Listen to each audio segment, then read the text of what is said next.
Well, Mr. Jackson, how are you? Fine, Miss Rhea. How are you? That song is quite appropriate. It's talking about hearing. I heard it through the grapevine. You know that was written and sung by Gladys Knight. And I'm wondering, I've been hearing some things about you, and I'm wondering if you could give us some type of explanation, a deeper explanation of what this is. I heard that you have a tax free, unincorporated, common law ministry trust. First of all, I know tax free means I don't think you're not paying any taxes, but I'm overwhelmed.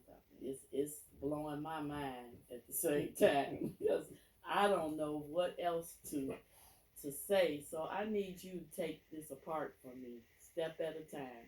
Can you do that, please? I most certainly can, Miss Rhea. Um, let's start off with the tax free. Okay, to begin with, I have a 508 trust, which is governed by IRC, which is Internal Revenue Code 6033A, which states that my trust is 100% tax free, not tax exempt. Okay, not tax deferred, but it is tax free. So I pay no taxes as it pertains to my trust. So what's the difference of Mr. Jackson between tax deferred and tax free? Tax deferred means that at some point later on down the line, you're going to have to pay taxes. They're just deferred until a later time. So the reason that people do that is because they figure later on down the line they'll be in a much lower tax bracket. So therefore they won't pay so much on taxes. But unfortunately that's not true because they won't realize that by the time they transition, there's no telling what the taxes and everything may be. So it's really just tax deferred where you're going to pay the taxes later on down the line, just not right here and now. Where with my ministry trust that I have, it is tax free. I don't pay taxes on it ever. You pay $0 for taxes? $0 for Wow. taxes with this trust. Mm. Okay, so that's clear. Now, you talked about self supporting. What is that about? Self-supporting means that the trust can literally take care of itself pretty much. All I do, I put items, I put money into the trust, I write out checks, and it just self supports itself and everything. So it is very self supporting. There's not a whole lot I have to do with the trust at all. It's self supporting. It takes care of itself pretty much. Okay, I think you're leaving something out right there. If it's self supporting, some kind of way is making money, and I need a little clarification on that self supporting. Sure, it's making money because I have a company, which Action One Mortgage Counseling Inc., which is my company, which I've had since 1995, where I am a legacy coach. So we show people how to earn generational wealth through trust education, tax elimination, and real estate. So that company that I have is incorporated and it's on the statutory side. So therefore, what I do is the money that I earn from my business, I take that money, I write out a check from my company to my ministry trust. And in the line item, I put donation because I am donating money that I've made from the statutory side to my trust, which is on the common law side. Okay, so at that point, once I write a check, put it into my trust, I pay all my bills, everything that I need to pay, all the money that I spend is spent out of my trust. And the reason I do that is because with this type of trust that I am able to get four times the amount of money that I spend each and every year back in tax credits from my trust. So that's why it's self supporting because you're earning money as you're spending money. Actually, that is correct. But it's more like I'm circulating money while I'm spending money because that money is going to come back to me. Normally, when you spend money, the normal way of spending money, you just spend it and that's it. It's gone. Okay. But with my ministry trust, when I spend money, the money is circulated. So therefore, again, it's going to come back to me at the end of the year when I file for tax credits. So that's why it's considered a self-supporting ministry trust. It supports itself.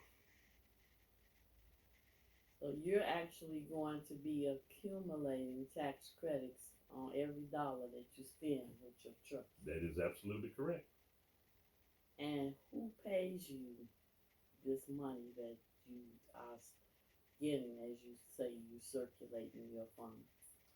Well, when it comes time for me to be able to file for my tax credit, the Internal Revenue Service is going to pay me.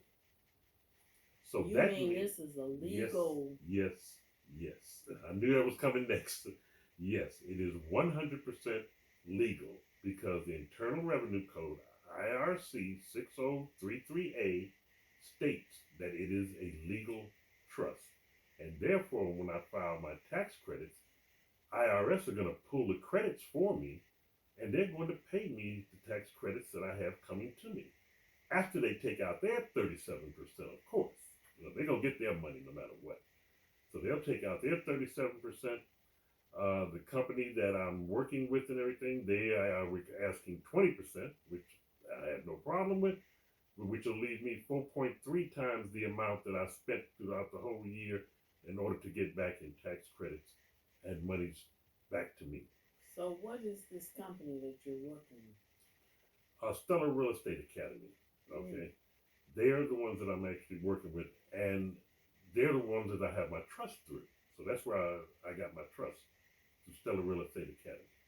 They got the trust for me. So by them giving me the trust, helping me to understand how to operate my trust and what to do, I have agreed to give them 20%, which I have no problem in doing whatsoever.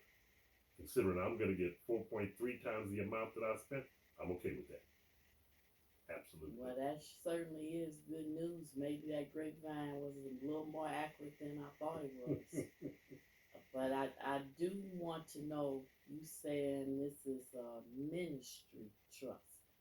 So do I have to become a nun in order to get this trust? Some type of minister in the church? No. Pastor? What do I have to do? No, Miss Do I have to Leah. become Pastor Teresa? Only if you wish to, but it's not required in order to have a ministry trust at all. It just happens to be governed. It's a ministry trust, so it happens to be a religious type of trust. So you don't have to be a pastor, a lay person, or anything else in order to own the trust. All you have to do is apply for it, fill out the intake form, put all your information on there, send it in, and they will prepare your trust for you.